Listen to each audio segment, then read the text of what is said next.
The problem is there's no parking close by that they can legally park at. If you go to the Tomlinson neighborhood, there's also a considerable amount of houses with no driveways at all. But the difference there is there are some parking areas that they can move their car to and then walk. I mean, it's a relatively short distance away.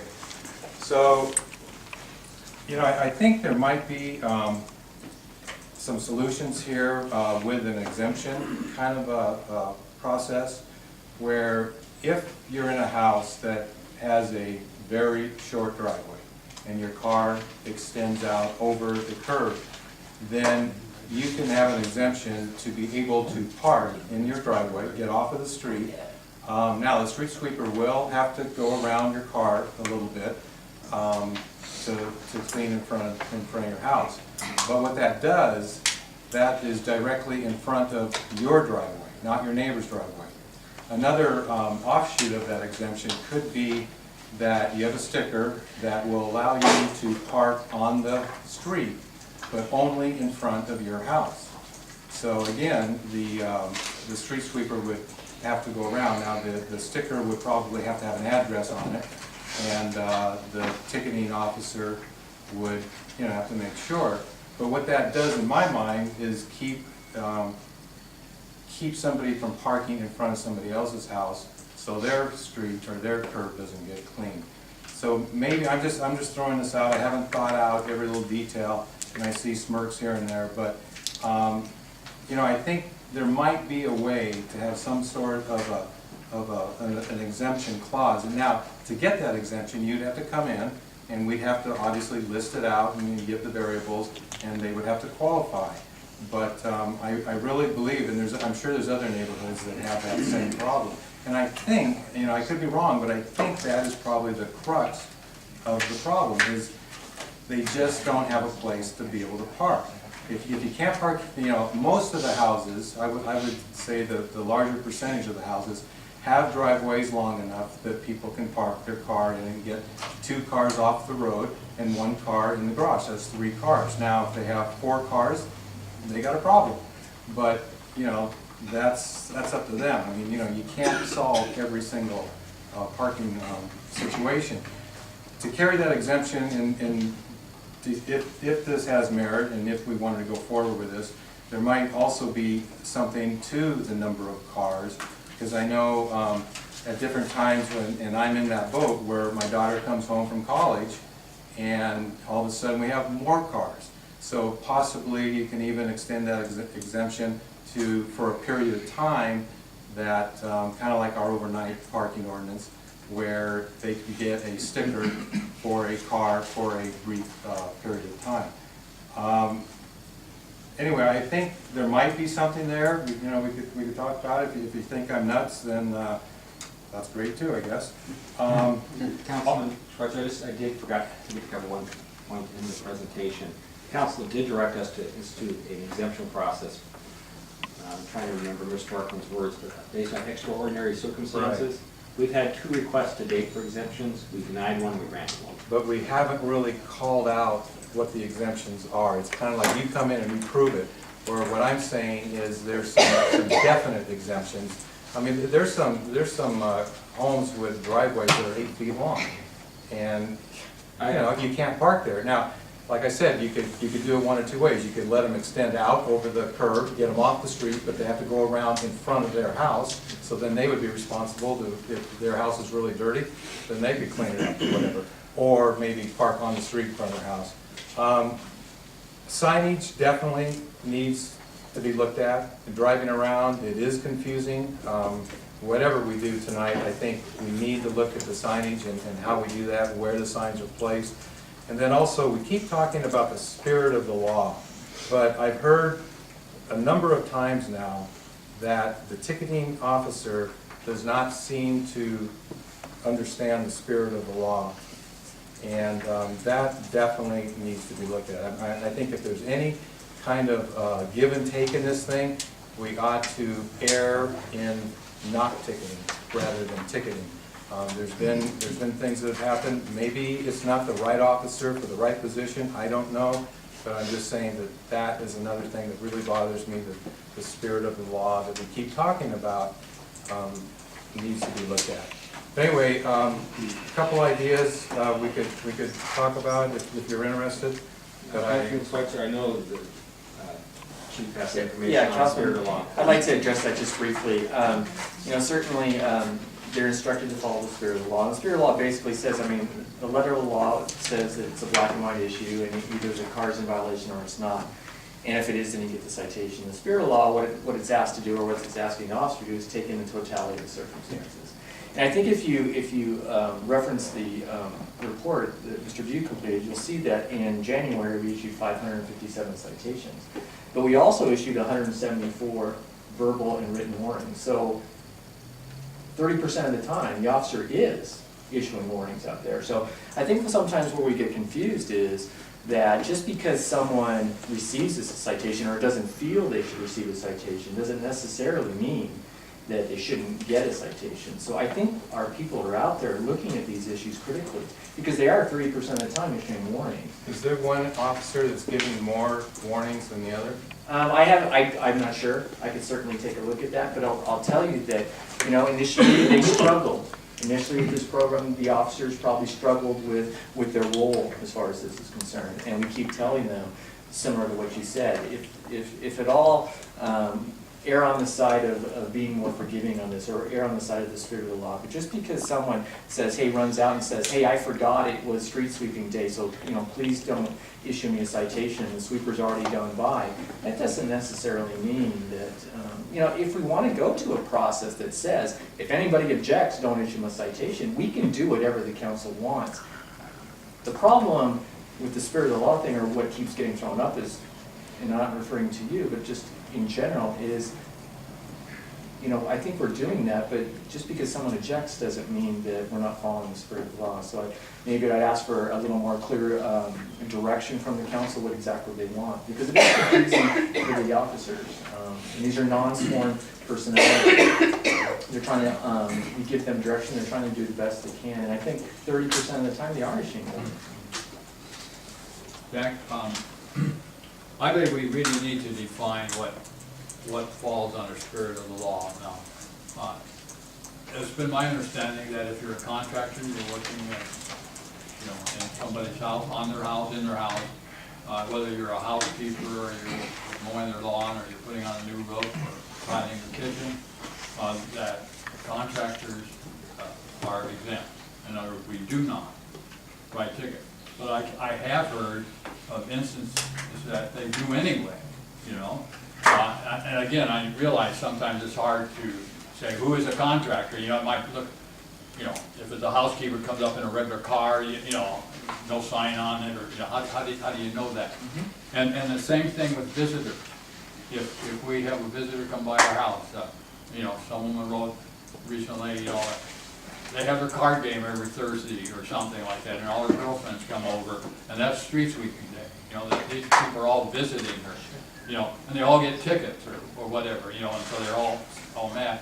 Now, do we ticket, you know, so we should define whether we want to ticket these people, you know, we say they're visitors, and again, how do you identify them? Right. And I recognize that's a problem, you know. It seemed like the homeowner should have signs printed, you can put out on the windshield, you know, visitor, you know, at such and such an address.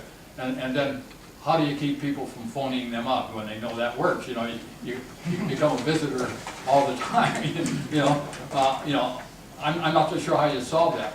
But it's always been my understanding that spirit of law, and I'm just not making, you know, I'm just, no tickets for visitors, no tickets for contractors. And you know, and I've heard that some people say, well, we write the tickets anyway, and then they have the right to appeal. But Well, then they appeal and it gets rejected. I would tell you that that's not, Mr. Mayor, that's not accurate, or we wouldn't have a 30% written or verbal warning rate. So I don't think that's accurate. You know, certainly visitors, I think that's a slippery slope. You know, you talk about the card game or the whatever it is, and you have 5 or 6 visitors, they're not all going to be able to park in front of that one residence, and now you have a neighbor that's going to complain. And now what do we tell them? We tell them, sorry. So, I mean, believe me, we would like to have, you're never, I don't know if you're ever gonna get clear direction. We'd like to get some more clear direction because, I think it's unfair to some of the parking control officers to be taking the brunt of some of this when we're not giving them maybe the clear direction. You could say spirit of light, that's not a tangible thing. We're trying to tell them, hey, err on the side of being lenient, and I think they are. But really, that's a policy decision. If you want, like I said, if you're gonna get to the point where if somebody comes out and says, don't write my citation, I forgot, I'm a visitor, we'll do whatever whatever this council decides they want us to do. We're just the enforcement arm of the policy you set. So, I guess that would be what I would suggest. Well, I certainly like, I'm like Don, I certainly like to err, err on the part of the resident or the visitor or the contractor.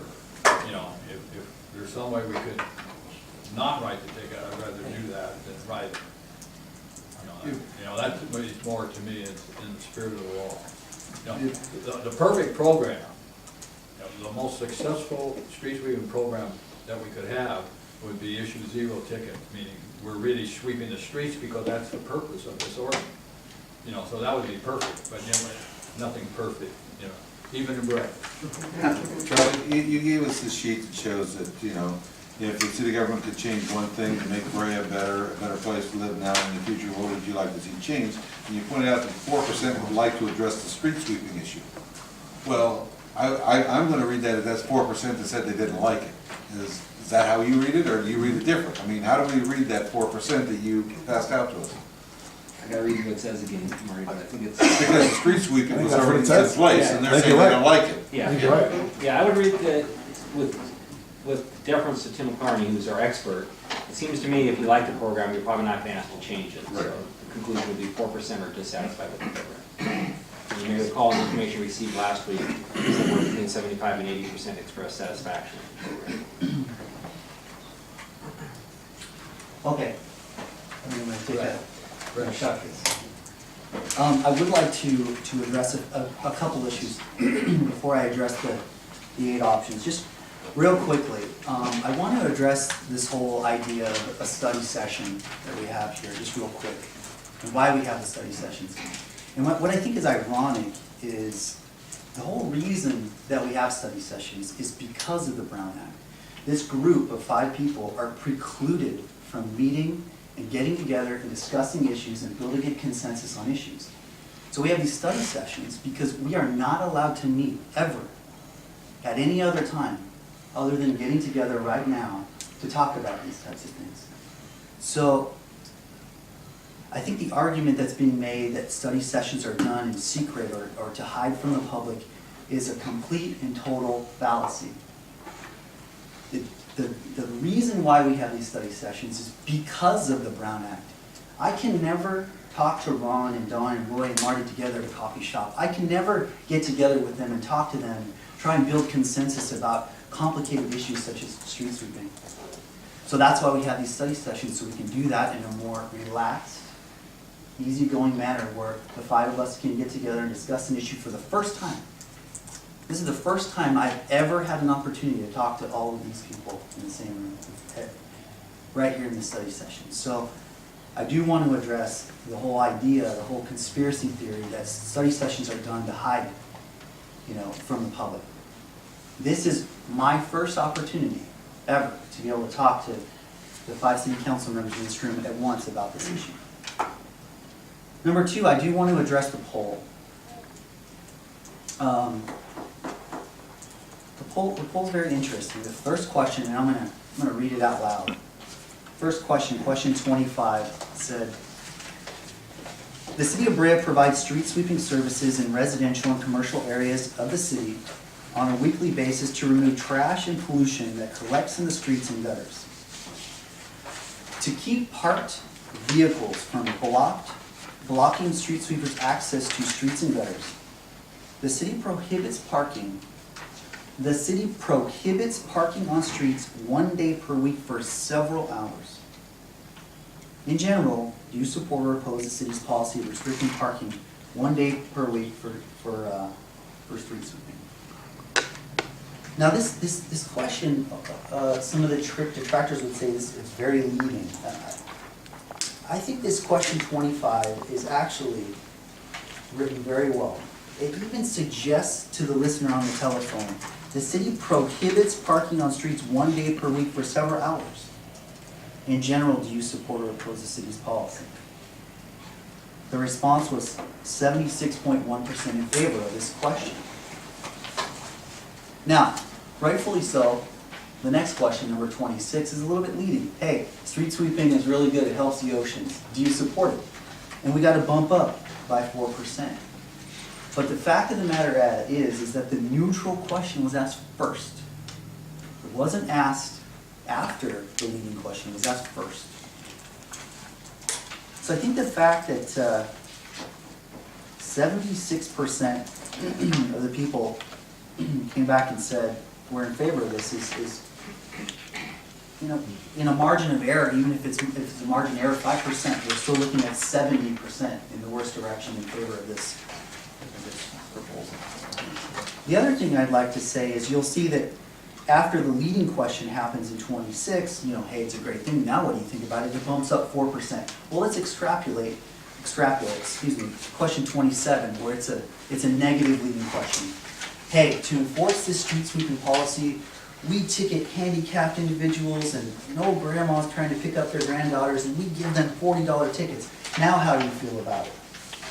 I would imagine it would go down 4%. Let's say the worst, it goes down 10%. So we're looking at a 66% approval rating. The city of Brea, the residents of Brea, like their street sweeping. They like their clean streets. And I must say, in my neighborhood, on my street sweeping done on Tuesdays, when I see the neighborhood on Tuesdays, I mean the neighborhood, my neighborhood is immaculate. I mean, it's gorgeous. There's no cars on the streets. The streets are beautiful. I mean, it just looks like out of a movie. It really looks good. The issue is still the price we're paying. The price we're paying, and I don't mean financially, but the price we're paying for our residents. And it shows right here, there are 20% of the people that live in the city of Brea, 19.8% to be exact, that are unhappy with this. And I think it's a testament to the city and the city staff and the city council that here we are, even at 20% disapproval rating, which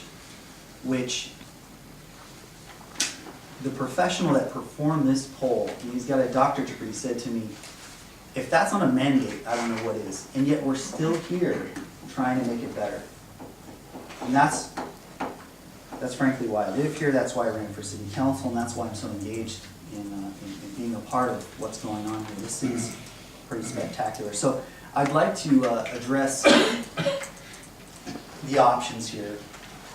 I would want to, Ron, I'd like to talk to you and address, get your thoughts on the odd-even situation. And I think the reality of putting signs up on every street, not only the look of how that would change the look of our neighborhoods. I mean, these signs every 200 feet or every 400 feet on every street in every neighborhood, plus the expense of tens of thousands of dollars. I think that kind of knocks out 3 and 4 for me at least. I've had some discussions with the chief about initiate a sort of a reactive enforcement program, sort of the way we do with our code enforcement. And initially, this was an idea that I thought had merit. But there's a real valid argument to be made that it could start neighborhood wars. It could start neighbors warring and factioning and fighting with each other. Oh, if he's going to call on me, with my car parked here, well, then someone else is going to call him. Back and forth. For me, that rules out number 5.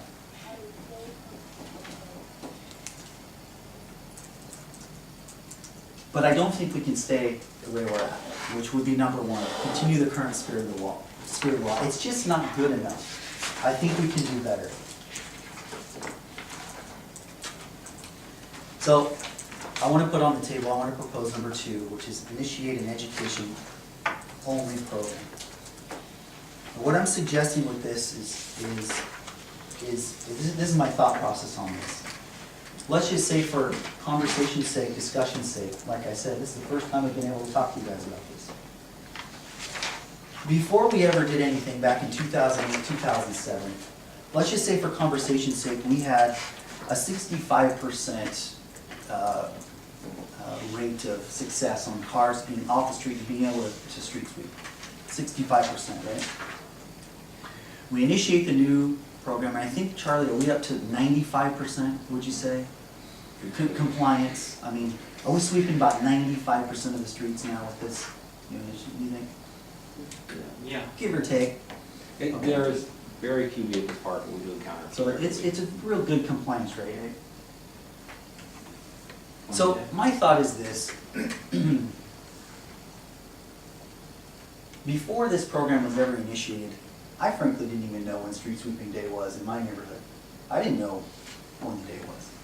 So I think this program, at least the way it's been going, has served as a pretty good education process for a lot of residents out there. Now they know when their street sweeping is in their neighborhood, they know what time it is, and they know it's an issue, right? My suggestion is leave the signs up, stop enforcing them, okay? And let's say our compliance rate goes down, maybe to 85%, maybe to 90%. This is, again, this is just conjecture, this is speculation. 85%, okay, that's still a big improvement from where we've come, okay? Now,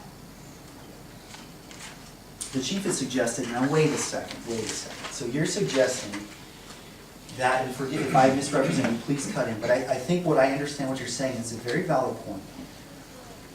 Brett, if we have signs up that say, hey, you can't park here, and then we don't enforce it, it sort of places our police officers and our police force in a position of, hey, wait a second, are you guys doing your job? You have signs up here that say there's no parking allowed, and yet you're not enforcing it. So what are we paying you to do if you're not enforcing the laws?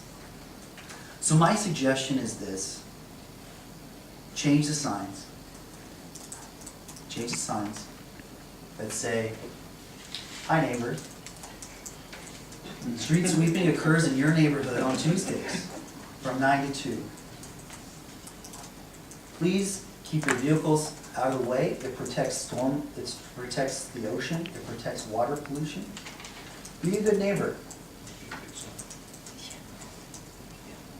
These signs could have a logo. I know that we do a little thing on the storm drains that say, careful, don't throw stuff in this storm drain, it drains to the ocean. That sort of logo orientation, That to me is Brea. That's a friendly neighbor, that's a high neighbor, that's a, hey, we all want clean streets. I got an email